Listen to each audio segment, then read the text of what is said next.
let's talk about Alice in Wonderland and just kind of the vision that we had in mind for it and where we're at with costumes. Right. So, how did this idea come about, though? when I went to college 20 years ago, I've always been fascinated with Alice in Wonderland and the book.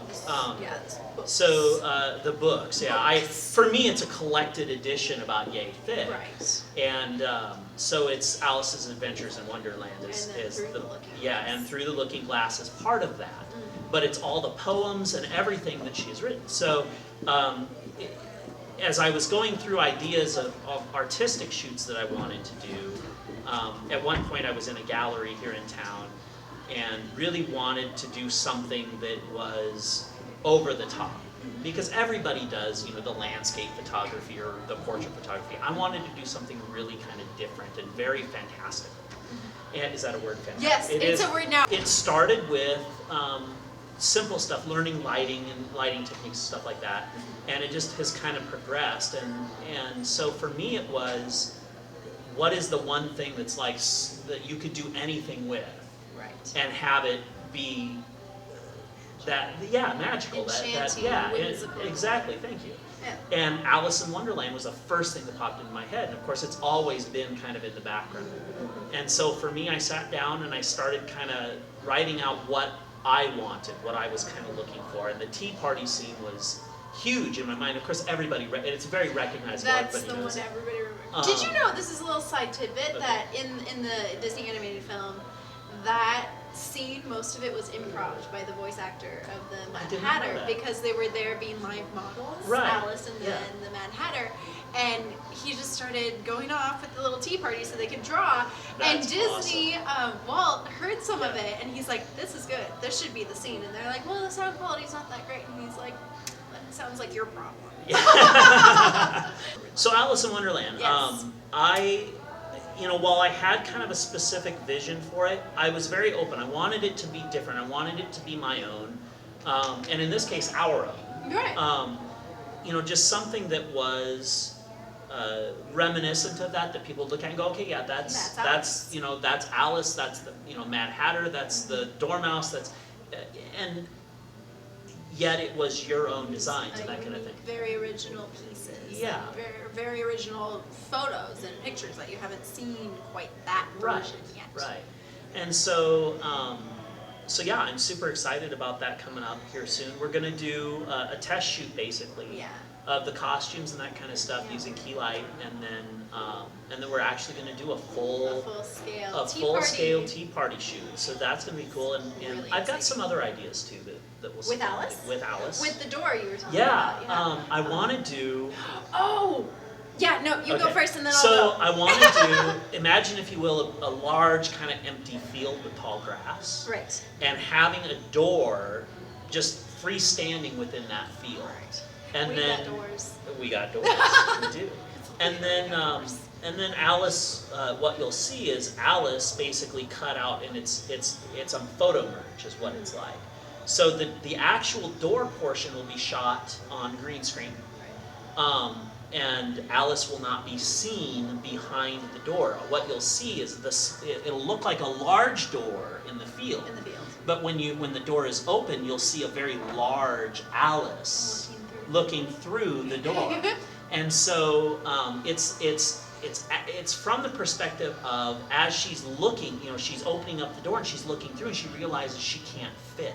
Mm-hmm. So what you're seeing is the other side of the door. Mm-hmm. So as a spectator, you're seeing it from a completely different perspective than you would in, say, the Book of the Movies. Seeing it as one of the Wonderland creatures strolling by. Right, exactly. And that's kind of, and so there's a lot of those types of ideas that I have rolling through my head. But, so yeah, I'm super excited about that. And you guys will be able to see some of that as well.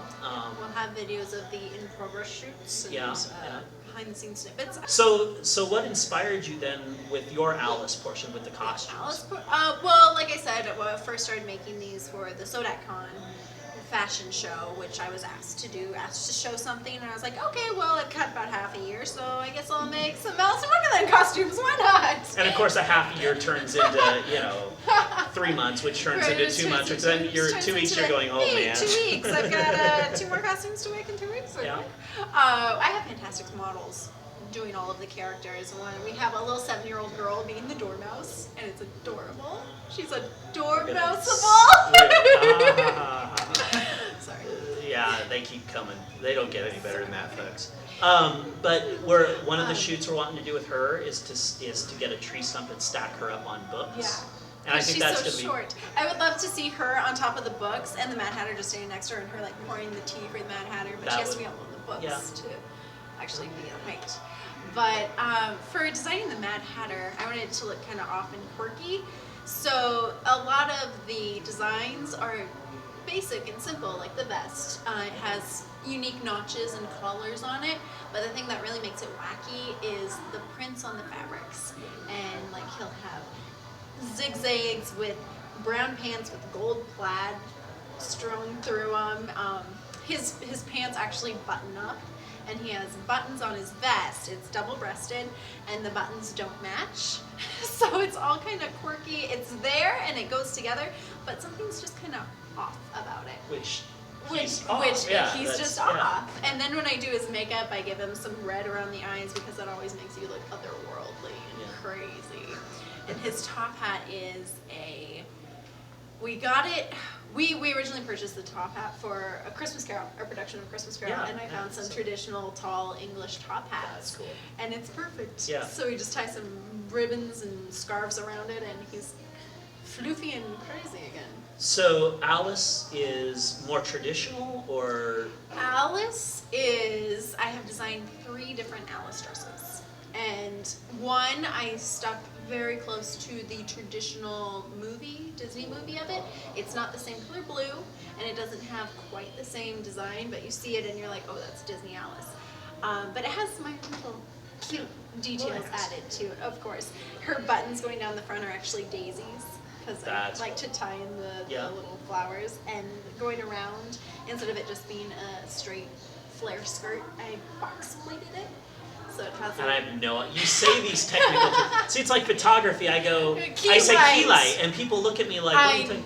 Key light being the main source of light that's coming through. Learned. So I keep pointing at the pictures that are so, out and when you camera. only have one light, that's considered key light. Yeah. So everything else is fill light. Yeah. Basically, I took fabric, and instead of making it whooshy, I took it and made it into little pleats that turn into each other and away from each other. So it looks boxy. Pleats. Yeah. Okay. Yeah. So there's a lot of fabric there, but it's more structured than just a flare skirt. Another Alice one, my second one, that is kind of my favorite right now, but I haven't made the third one, so the third one might actually end up being... Which is where the 2 weeks comes in. I've got 2 weeks! 2 weeks! It's like construction, 2 weeks. Right. It'll be finished in 2 weeks. It's real this time. Especially around here, right? I know. Oh, it's a year-long project. 5 years later, it's still not done. Anyways. It's made out of a faux suede material. It's very soft. It looks beautiful. And it's more of a grown-up Alice in Wonderland. It's a nice wide collar neck with a cream lace trim on a kind of diamond pattern going down, corset type bodice, and then a very nice wide flared skirt instead of the box pleats. And at the base there's this nice thick lace that matches the trim lace and poofy sleeves with the thick lace tied in here too. And I'm gonna give her a nice cream bow up in here. Very cool. Yeah. So that's my second one. It's more grown up, and it also has a cameo. Those etchings of people. Oh, yeah. I have a button of a cameo right here, and it's like a Greek goddess that she probably got from her father or something like that. Somewhere like some heirloom she had around. The third Alice dress that I have not made, but I have the fabric for it and the plan for it, is inspired from when she is tiny, and she would be walking around with flowers and kind of thinking, I want to be one of these flowers that can talk and do like this. So this dress is kind of inspired of what Alice's dress would look like if she were to kind of become a flower for a little while. One of the 7 impossible things each day. Yes, exactly. So that one's going to be much more of a high fashion piece of artwork because it has hand-dyed lace, hand-stitched onto the garment with hand draping, which means it takes a lot of time to make it look pretty, but it's a very unique one-of-a-kind piece because it can never be replicated.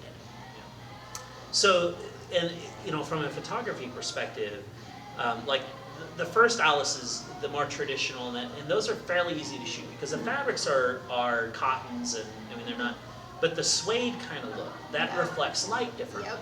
And those are the kinds of challenges that I was saying. Sometimes it's hit and miss. You just have to play with it to see how it photographs. Yeah. And so that's what I'm really interested in kind of trying out, just to see how, yeah. because it always amazes me. You walk in and you go, oh man, this is just going to be a disaster.